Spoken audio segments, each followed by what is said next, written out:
3위. 자, 신라면 이거 땡땡 퍼센트 인상. 신라면은 사실 이제 개별 브랜드라기보다는 이제 일반 명사가 됐죠. 이거 그렇죠. 풀라면. 그렇죠. 풀라면으로도 많이 알려진. 네, 그래서 이게 굉장히 안 좋은 소식인데 신라면의 인상 소식이 있죠. 근데 다만 인상폭이 어느 정도인지가 이게 굉장히 일단 궁금해요. 저희가 딱 보고 눈치채신 분들 있을 거예요. 네, 두 자릿수라는 거. 그렇죠. 땡땡입니다. 저희가 이제 구인 공고 같은 걸 낼 때 네. 땡명 이렇게 하지 않습니까? 땡명이면은 9명 이하야. 이하야. 근데 땡땡명이면 땡땡명은 이제 10명 이상이고. 10명 이상입니다. 네. 지금 HR님 10%, 박수빈님 10%, 땅콩샌드님이 15%, 신문정님 7.6%. 15 다운이죠. 다운. 네. 네. 이게 얼마냐면 한 11% 정도 됩니다. 11%. 10.9% 올린다고 해요. 그래서 지금 보면은 신라면 10.9% 나와 있죠. 네. 네, 지금 사실은 이게 이제 가격이라는 변수가 굉장히 민감하기 때문에 슈퍼에 가면 뭐 9,900원 이런 거 많지 않습니까? 많아요. 네. 신라면의 농심 측에서도 고민을 많이 했을 거예요. 우리가 이게 두 자릿수로 올리면 딩딩대학에서 다룰 것이다. 그렇기 때문에 9.9%로 막아야 된다는 의견이 분명히 있었을 겁니다. 하지만 10.9%로 인상을 결정한 건 뭐냐? 그만큼 급했다는 거죠. 그렇죠. 네. 근데 이번 인상은 좀 다른 의미는 있는 게 뭐냐면 이제 한겨레도 썼어요. 네. 이 가격이 이제 우리가 그동안 라면 하면은 항상 100원대라는 생각만 하고 있어. 몇백 원, 뭐 700원, 800원, 뭐 600원, 500원 이런 생각이 있는데 처음으로 편의점 출고가 기준이지만 1,000원 시대가 열릴 것 같다. 신라면 1,000원 시대입니까? 신라면 1,000원 시대가 열릴 것 같다는 기사들이 지금 많이 나오고 있어요. 아니 그때는 이제 예전에 신라면 블랙이라고 나왔었잖아요. 맞아요. 무슨 사골 어쩌고 해가지고 이제 블랙이 나왔는데 그때 이제 가격이 꽤 비쌌죠. 네. 그러면서 굉장한 저항을 받긴 했었는데 맞습니다. 이제는 이제 보통 신라면도 그렇죠. 1,000원 시대가 1,000원 시대가 왔다. 왔고 네. 사실 이거 저희가 이미 다 예언한 바가 있습니다. 이제 꾸러기님이 또 이게 또 이 막시무스처럼 우동생이야, 훅 우동생. 하셨어요. 이제 신라면 올리면 다른 데도 다 올리겠네. 박수빈님 또 이번에 적자 커서 그런가 봐요. 맞습니다. 네. 예. 신문정님 그동안 신라면으로 많이 벌었으면서 유유. 땅콩샌드님 다른 라면도 오르는 거죠? 요 얘기도 저희가 좀 해드릴 네. 건데 일단은 농심이 그러니까 재작년 기준으로 얘기할게요. 재작년까지는 4년 8개월 동안 가격을 안 올렸다고 해요. 4년 8개월. 4년 8개월 동안 사실은 업계 1위다 보니까 네. 함부로 올리기가 조심스럽지. 근데 작년에 뭐 우크라이나 전쟁 뭐 이런 거 겹치면서 이제 그 전에 밀가루가 오르고 작년에만 올린 거예요. 작년에 올렸는데 그때 올린 게 7%. 7% 8월에 올렸고 이제 1년 만에 다시 11%. 그래서 작년 초랑 비교해 보면 지금 거의 20% 가까이 올라버린 겁니다. 이게 이제 라면을 저희가 얘기하면서 사실은 우크라이나 러시아 이제 전쟁으로 인해서 오른 원재료 중에 굉장히 좀 뉴스거리가 됐던 게 밀하고 그렇죠. 함유입니다. 그 식용유죠. 그렇죠. 그러면은 라면은 밀가루로 만들어서 식용유로 튀기는 건데. 맞아요. 그러면 사실 직격탄이 될 수밖에 없는 거죠. 거의 뭐 핵심이야, 핵심. 핵심입니다. 그래서 지금 가격이 올리는 거고 지금 박수빈 님이 적자 얘기하셨는데 실제로 농심이 2분기에 처음 적자가 났습니다. 네. 근데 농심 같은 데는 사실은 우리가 흔히 이제 이런 것들 경영학에서 신라면은 따박따박 팔리잖아요. 그렇죠. 이런 걸 흔히 캐시 카우라고 하거든요. 네. 현금을 알아서 벌어들이는 효자 상품들이 있는 걸 캐시 카우라고 하는데 이 신라면에 대해서 좀 설명해 드려야 돼요. 이 캐시카우뿐만 아니고 이 바게닝 파워라고 하는 그렇죠. 시장에 미친 영향이 큽니다. 업계 1위기도 하고. 그렇죠. 이거는 사실 이제 비사긴 한데 예전에 이마트하고 그렇죠. 신라면하고 그렇죠. 한번 붙었어요. 뭔가 좀 감정이 좀 상했던 일이 있었나 봐. 그래서 농심하고 일단 좀 이마트랑 싸웠는데 결국 농심이 이겼습니다. 그렇죠. 야, 이마트에서 신라면 뺀다? 이렇게 하면서 이마트가 굉장히 유화적인 제스처를 보였던 그런 경우도 있습니다. 그리고 농심은 PPL을 안 만드는 걸로 유명합니다. 노브랜드 신라면 보신 적 없잖아요. 웬만한 식품 업체들이 이제 PPL 많이 들어가요. PPL이 아니라 PB 상품, 죄송합니다. PB 상품, 네. PB 상품 많이 들어가는데 PB를 하지 않고 자체 브랜드로만 승부하는 워낙 그렇고 탄탄한데도 적자가 났다는 건 뭐냐면 굉장히 이례적인 원자재 충격이 좀 크다는 거고 이게 IMF 때 이후로 처음 적자라고 합니다. 올해 적자가. 뉴스가 다 그런 것 같아요.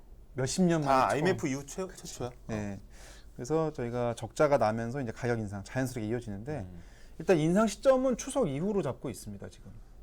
근데 이제 뭐 이게 제가 조금 우려스러운 건 뭐냐면은 이제 뭐 예를 들어서 분식집이나 이런 음식점에 가면은 라면 사리도 넣고 하잖아요. 다 오르는 거지. 다 오르는 거예요, 사실. 일단 라볶이도 오르는 거지. 라볶이도 오르는 거지. 대부분 이제 신라면 쓰시는 분들이 많아요. 저는 사실은 지금 충격적인 게 네. 부대찌개. 부대찌개. 거기 라면 뺄 수 없잖아요. 라면 뺄 수 없죠. 부대찌개 라면 빼면 어떻게 돼? 아니 부대찌개 라면 빼면은 이제 안고 없는 찐빵이. 그건 부대찌개가 아니에요. 부대찌개 아니죠. 이를테면 그런 것들이 다 연쇄적으로. 사실 저도 이제 고백하는 게 이제 애한테 이제 음식을 많이 해주는 시기가 있었는데, 그렇죠. 정말 오늘 내가 좀 안 좋다 컨디션이 컨디션 난조다 요리에 있어서 그러면은 이 아껴두는 게 있습니다. 라면 스프를 살짝 넣으면 스프래요. 뭐 모든 게 다 용서돼. 그치. 지금까지 넣었던 모든 이제 재료들이 다 용서가 됩니다. 네, 그 정도 강력해요. 그렇죠. 근데 어쨌든 이게 그러면은 밀가루가 올라서 오른 거라면 과자는 그렇지. 과자도 밀가루 쓰잖아요. 그치. 당연히 지금 새우깡 가격도 지금 네. 오르는 거고. 아니 근데 이게 이제 염 총장이 힘줘서 여기에다가 얘기하는 이유가 다 있잖아. 이게 업계 1위가 맞습니다. 사실은 상징성이 있는 겁니다. 맞아요.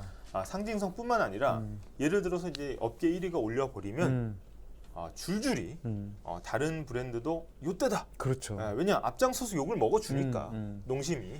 이거 저희가 어제 사실 부동산 얘기한 거랑도 비슷해요.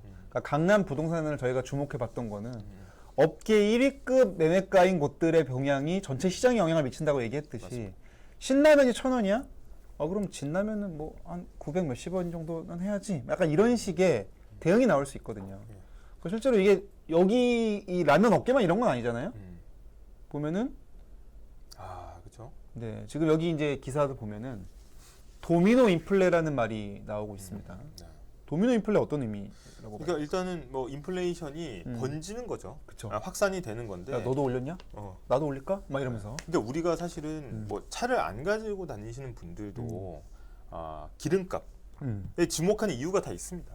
이게 어떻게 보면 사회 전반에 기름 안 쓰는 데가 없기 때문에. 저도 기름 쓰고 출근했으니까요. 네, 그러니까 기름 안 쓰는 데가 없기 때문에 국제 유가에 집중하는 이유가 다 있는 겁니다. 국제 유가가 오르면 생산 비용 자체가 저변에서 올라가니까. 그쵸. 그래서 이걸 주목하는 거고 특히 이제 원자재 가격 중에 식량 그쵸. 이건 안 먹을 수가 없잖아요. 특히 밀이나 뭐 쌀, 그쵸. 주식 같은 경우에는 이 가격이 오르면 그걸 만들어서 파는 가공식품 게다가 자영업부터 음식점까지 전부 영향을 미치기 때문에 직격탄이죠. 예, 그만큼 파괴력이 크고 그래서 도미노 인플레라고 얘기를 하는 겁니다. 지금 초보님이 도미노 피자도 올라서 도미노 인플레냐? 예. 도미노도 올랐어요. 저희가 이제 실제로. 특정 브랜드를 저격하는 건 아니기 때문에. 근데 도미노도 올랐어. 네, 그것도 맞는 말이에요. 올랐고.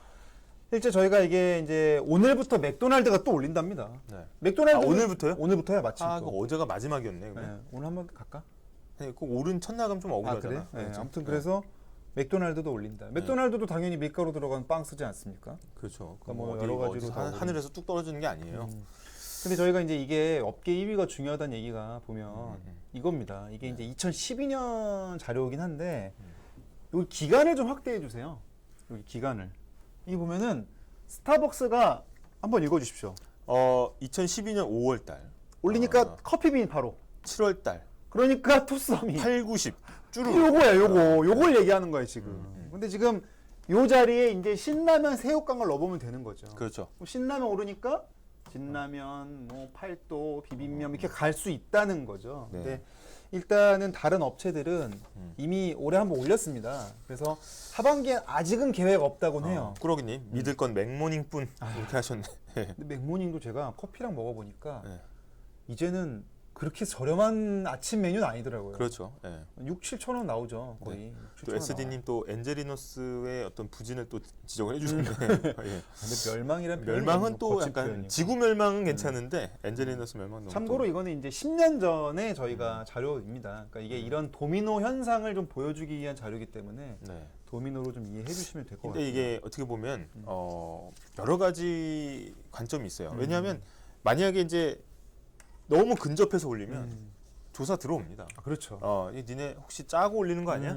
하기 때문에 눈치 보고 슬금슬금 시차를 두고 올립니다. 그래서 실제 이제 공정위의 이 담합, 당고정, 아니 그러니까 담합. 카르텔 이제 담합해서 올리는 걸 갖다 조사한 이제 결과들 보면은 되게 재밌어요. 그렇죠. 예를 들어서 이제 A, B, C사가 시장 점유율 한 30, 20, 20이야. 그렇죠. 근데 모처에 음식점에서 만납니다. 아무 얘기도 안 해. 밥만 먹어. 밥만 먹고 헤어져. 그다음 또 만나. 그다음 이틀 뒤에 또 밥만 먹어. 그런 다음에 A사, B사, C사 순서대로 가격 올려요. 예, 약간 이런 것들이 어떻게 보면 이제 담합의 징조가 될 수 있기 때문에 기업 입장에서도 굉장히 좀 어떻게 보면 티를 안 내고 올리려고. 그렇죠. 그래서 1위가 딱 올리면 한 2달, 한 3달 있다가 시차를 올린다든지 두고. 시차를 두고 올립니다. 저희가- 데드크로스님, 서민 음식이 없어요. 그러게요. 네. 지금 유일하게 좀 떨어지는 게 밥 쌀값만 좀 떨어지고 있거든요, 최근에. 그건 이제 뭐 수요 위축이라고 봐야겠죠. 뭐 라면 스프로 국물만 내 갖고 밥 말아 먹어야 되는 건가 그런 생각도 근데 들고.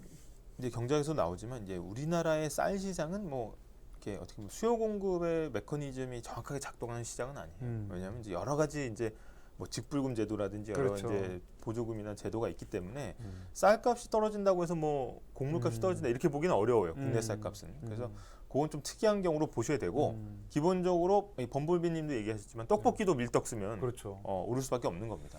그래서 하여튼 저희가 지금 가격 안 오르는 거는 사실 딩딩대학밖에 없습니다. 일단 저희는 출범 이후로 한 번도 가격 인상 저희 올린 적이 없어요. 올해도 계획이 없습니다. 내년에도 없어요. 네, 무료로 팍팍 네. 많이 와서 보시고 네. 손가락 미끄러지면서 네. 구독과 좋아요도 좀 부탁을 드릴게요. 네. 자, 그래서 저희가 이제 살펴봤는데 아무래도 이렇게 물가가 오르면은 또 이거 물가 잡아야 되지 않겠습니까? 물가 잡아야 됩니다. 오늘 또 중요한 일정이 하나 있잖아요. 예, 중요한 일정이 있는데 이 물가가 상승할 때 이제 중앙은행의 스탠스는 바로 금리 인상입니다. 맞습니다. 게다가 이제 뭐 여러 가지 복잡한 상황이 있지만 결국은 가파른 물가 인상. 음. 게다가 미국도 올리니까 음. 어떻게 보면 이제 천조국에서 올리니까 우리도 오늘 금융통화위원회에서 기준금리 결정이 있는데 많은 분들이 이제 예측하시는 것들이 0.25% 포인트. 이게 베이비 스텝이라고 하니까 느낌이 좀 안 사는 것 같지만 사실 금리 인상 자체가 경제에 주는 충격은 워낙 상당합니다. 크죠. 그래서 오늘도 일단 연속으로 지난달에 이어서 금리 인상이 있다, 네. 예고돼 있다라는 겁니다. 네, 그래서 금리 인상 오늘 한번 지켜보고요. 네. 저희 두 번째 실검 좀 넘어가 볼게요. 네.